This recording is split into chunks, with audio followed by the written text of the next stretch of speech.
yanlarında çalışan insanları neyi motive ettiğini bilmek zorundadır. Onları mutlu kılmalıdır.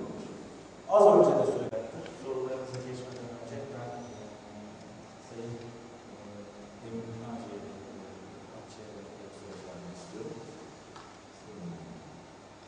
Maruzunda bulunan işbirliğinin ardından şehrimiz ve bölgemiz için önemli olan bu organizasyon çıtasını daha da yukarılara taşıdık. Bu yılda yönetim zirvesini yönetmek sanattır mottosuyla gerçekleştiriyoruz.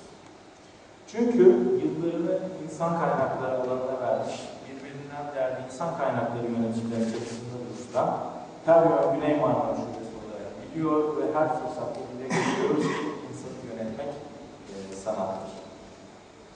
İnsana hep istediğinizi yaptırabilirsiniz. Yeter ki insan psikolojisini ve onu yönetme sanatını iyi bilin. Zirveye katılacaklar, biraz önce paylaşmış olduğum çok önemli yönetim ruhlarından, bu hayallerinden yeni yönetim trendlerini, tekniklerini ve uygulamalarını birebir dinleme şansına sahip olacaklar.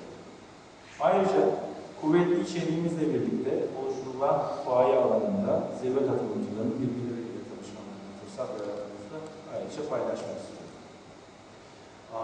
Bu sayede katılımcılar sosyal bir çevre oluşturarak iş dünyasıyla bağlantılarını güçlendirebilecekler.